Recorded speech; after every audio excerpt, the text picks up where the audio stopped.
Forget what you think you know about the royal family. This latest chapter is anything but traditional. While Harry's living the high life in California, William just made a move that has the monarchy talking, and Harry's definitely not happy about it.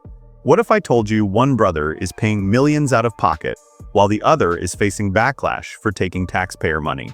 You'll want to stick around to find out why this decision could change everything.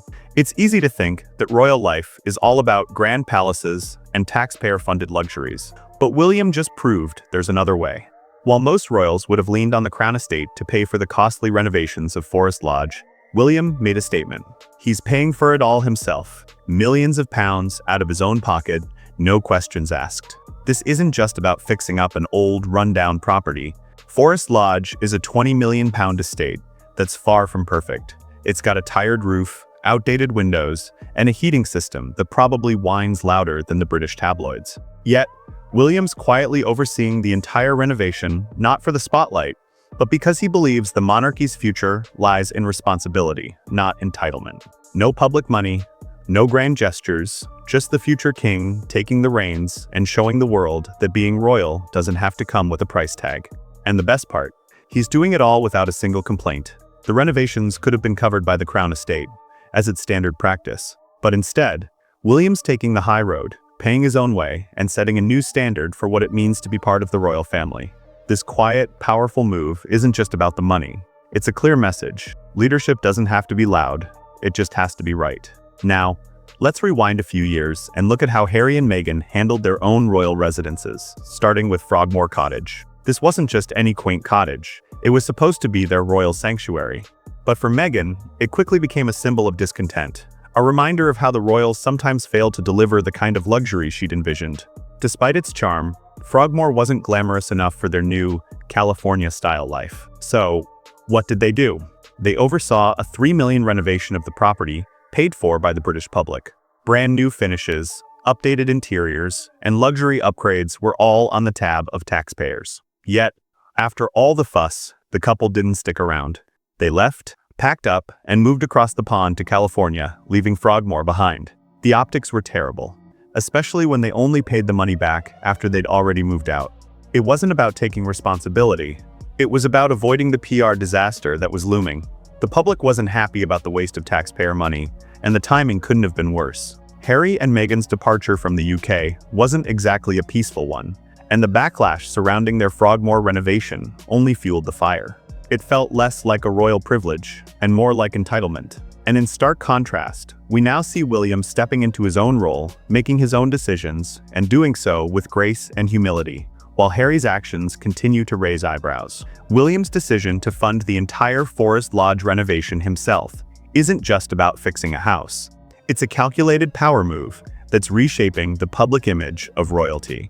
By covering the entire cost of the renovations out of his own pocket, he's sending a clear message that the future of the monarchy will be built on responsibility, not privilege. This isn't some grand show for the cameras. It's a quiet yet powerful declaration that being royal doesn't mean living in luxury at the expense of the public. And it's not just about the money, it's about the optics. William is deliberately distancing himself from the kind of entitlement that's been associated with royal life in recent years. He's proving that royalty can still mean duty, modesty, and respect. The future king could have easily leaned into tradition, letting the Crown estate foot the bill, but he chose a different path. He chose to take personal responsibility for his family's future, showing that the monarchy isn't just about opulence, but about doing what's right. This move has an even deeper meaning. It's about leadership. William isn't just preparing himself to be king, he's setting a standard for how the monarchy should function in the modern world. He's showing that humility doesn't make you less royal. It makes you more relatable, more trustworthy. And while Harry continues to make headlines for the wrong reasons, William's quietly laying the groundwork for the kind of monarchy the British people can respect. Every nail hammered into Forest Lodge is more than just a renovation. It's the foundation of a new era of royal leadership. As William quietly renovates Forest Lodge, shaping his future as a responsible, grounded future king, Harry's public image is becoming harder to defend. While William is choosing a path of responsibility and silence, Harry seems trapped in a cycle of controversy, with every decision feeding the media frenzy. It's a tale of two brothers, each with a very different approach to public life. Every time William takes a step forward, it feels like Harry is taking two steps back. William's decision to handle the Forest Lodge renovation with his own money shows a level of maturity and wisdom, while Harry's actions, from lawsuits to constant media interviews, only make him look more disconnected from the royal values that once defined him. The contrast couldn't be more striking. William's approach says, "I'll do this the right way," while Harry's path screams, "I'll fight for what's mine, even if it's at the cost of the crown's image." And this isn't just about media coverage, it's about public perception. The British people are watching, and they're noticing the difference. William's quiet strength and dedication to his royal duties are gaining respect, while Harry's increasingly erratic behavior is starting to feel like a distraction, a reminder of what happens when entitlement replaces duty. The more Harry rants, the more the public sees William as the true future of the monarchy. The growing divide between the brothers is impossible to ignore.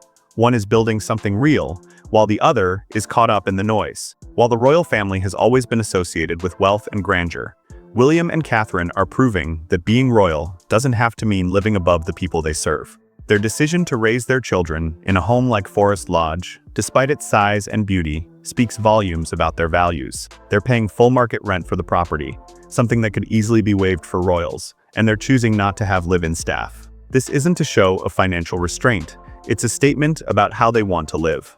In contrast to the extravagant lifestyle of Harry and Meghan in Montecito, where it's all about status, visibility, and constant renovations, William and Catherine are aiming for something different: normalcy. Catherine, despite being one of the most scrutinized women in the world, has lived in a modest 4-bedroom house without ever making it a public issue. No passive-aggressive remarks, no complaints to the media, just a family that understands the value of hard work and privacy. The Wales family isn't just building a home, they're building a foundation for their children's future. They want George, Charlotte, and Louis to understand the value of money, the importance of respect, and the idea that no one is entitled to anything just because of their title.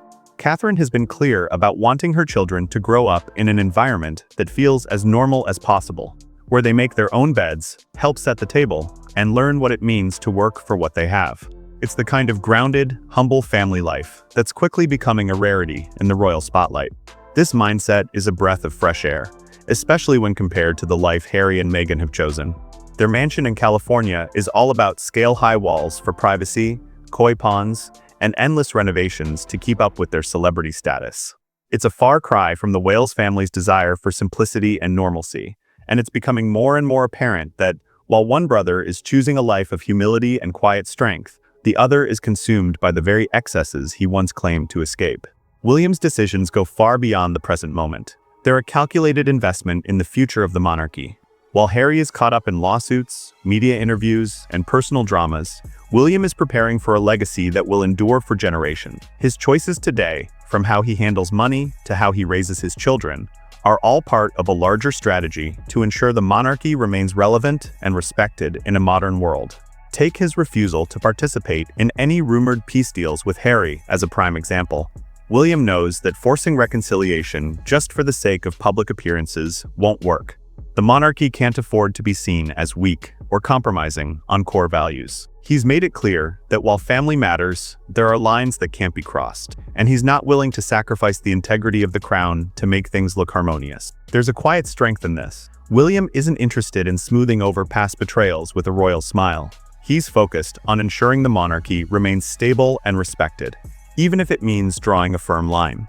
And then there's Catherine. As always, she's the embodiment of grace under pressure. She's endured years of public scrutiny without ever making it about her.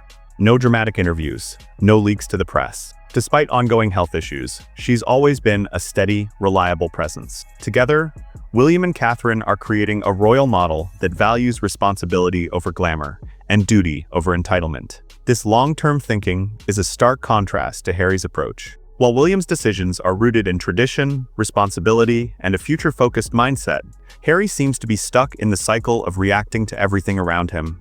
William isn't just preparing to wear the crown, he's shaping the very role of the monarch in a world where public trust is fragile. Forest Lodge, despite being a historic estate, is being transformed into a symbol of that very stability and foresight. It's not just a home, it's a reflection of the leadership that William and Catherine will bring to the monarchy. In the grand scheme, it's clear that William is thinking beyond his reign. He's thinking about the future of the royal family, the monarchy's place in modern Britain, and how his legacy will be remembered. And with every decision, from paying for renovations himself to taking on royal duties with dignity, he's building a foundation that will stand the test of time.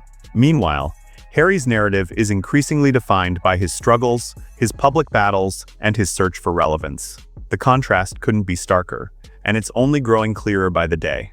As the royal drama continues to unfold, the contrast between William and Harry couldn't be more striking.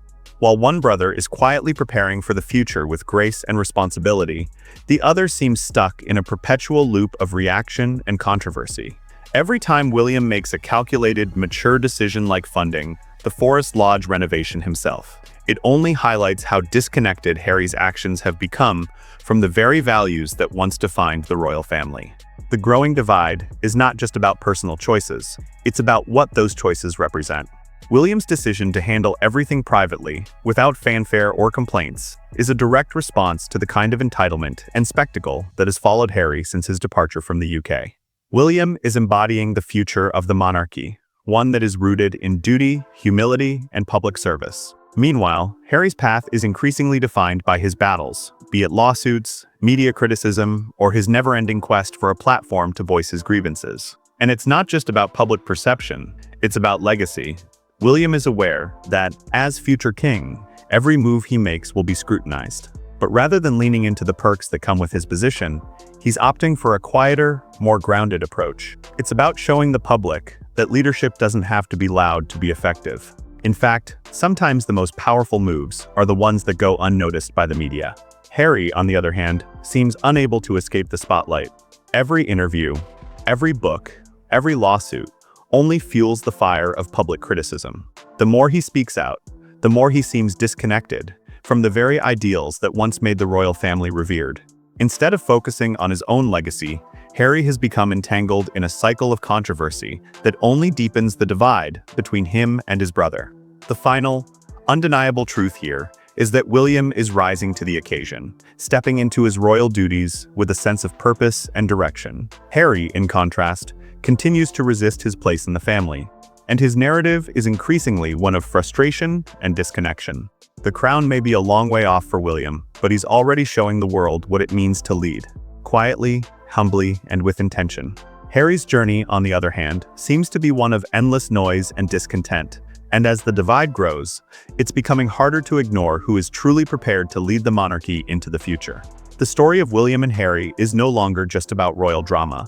It's about the future of the monarchy and the choices these two brothers are making to shape that future. William, with his quiet yet powerful moves, is steadily carving out a legacy built on responsibility, humility, and leadership. Each step he takes, from paying for the Forest Lodge renovations to raising his family with dignity, is a statement of how he intends to guide the monarchy into a new era, one grounded in the values of public service rather than personal gain. On the other hand, Harry's narrative is becoming more defined by controversy, public battles, and a sense of disconnection from the very institution he once represented. His choices, from the endless media attention to the costly legal battles, continue to pull him further away from the royal family's values. No matter how many books he writes or speeches he gives, it's clear that the more Harry tries to regain control of his image, the more he highlights the growing divide between him and his brother.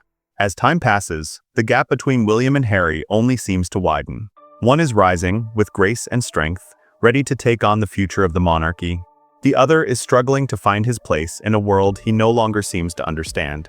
The crown may not be in William's hands just yet, but with every decision he makes, he's showing the world what it takes to be king, not just in title, but in heart. And with every misstep Harry makes, he's proving just how difficult it is to lead when you're focused on everything but the future.